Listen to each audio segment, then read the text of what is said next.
La nuit des sens, premier vers, chapitre 3. Imperfection spirituelle, où tombent ordinairement quelques-uns de ses commensants par rapport à l'avarice spirituelle, qui est le second des péchés capitaux. Il y a beaucoup de ces commensants qui tombent aussi parfois dans une grande avarice spirituelle. C'est à peine si vous les verrez contents de la vie spirituelle que Dieu leur donne.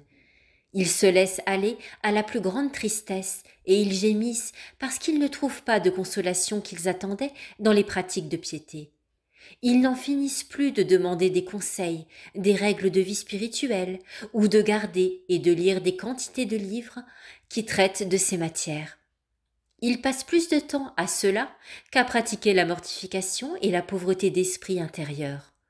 Outre cela, ils se chargent d'images, de chapelets, de croix très belles et fort coûteuses. Ils prennent les uns, laissent les autres, les changent et les rechangent de nouveau. Ils veulent de telle sorte, puis d'une autre, préfèrent celui-ci à celui-là, parce qu'il est plus beau et plus riche. On en voit qui sont parés d'Agnus Dei, de reliques ou de listes de saints comme des enfants de leurs jouets. En tout cela, je condamne l'esprit de propriété, car l'attachement que l'on porte à la forme, à la multiplicité et à la richesse de ces objets est très opposé à la pauvreté spirituelle. Celle-ci ne regarde en effet que la substance de la dévotion et ne se sert que de ce qui suffit pour la favoriser. Au contraire, la multiplicité et la richesse de ces objets n'est qu'un ennui pour elle. La vraie dévotion doit partir du cœur et n'avoir en vue que la vérité et la substance de ce que représentent les objets de dévotion. Tout le reste n'est qu'attachement et esprit de propriété imparfait. Aussi, pour arriver à l'état de perfection, est-il nécessaire d'en finir avec cette tendance.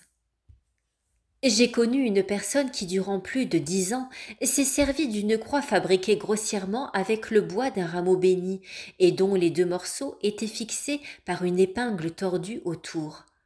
Elle ne l'avait jamais laissée et l'avait sur elle jusqu'au jour où je la lui ai enlevée. Or, ce n'était pas une personne de peu de jugement et de bon sens.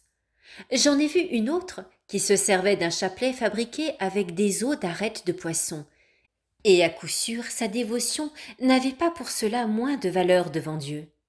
Il est certain que ces 2 personnes n'étaient pas arrêtées dans leur dévotion par la forme et la valeur de ces objets.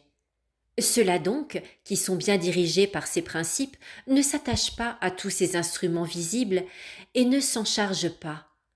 Ils ne se préoccupent nullement de savoir plus qu'il ne faut pour se diriger. Ils ne visent qu'à se procurer l'amitié de Dieu et à lui être agréables. Telle est leur seule ambition. Tout ce qu'ils possèdent, ils le donnent de grand cœur. Leur joie est de s'en priver par amour pour Dieu et par charité pour le prochain, qu'il s'agisse de choses spirituelles ou de choses temporelles. Ceux-là, je le répète, n'ont véritablement en vue que la perfection de l'âme qui consiste à plaire à Dieu et à se refuser à soi-même toute satisfaction. Évidemment, l'âme ne peut pas se purifier complètement de ces imperfections dont nous parlons, ni des autres d'ailleurs, jusqu'à ce que Dieu la place dans la purification passive de la nuit obscure dont nous allons parler sous peu. Mais il lui convient de faire, de son côté, tout ce qu'elle peut pour s'en purifier et se perfectionner, afin de mériter que Dieu lui applique ce traitement qui la guérit de toutes les misères auxquelles il lui est impossible de remédier par elle-même. Malgré toute son industrie, elle ne peut par ses propres ressources atteindre cette pureté qui la dispose, tant soit peu à l'union à Dieu dans la perfection de l'amour. Il faut que Dieu y mette la main et la purifie dans ce feu qui est obscur pour elle, et cela de la manière dont nous parlerons plus loin.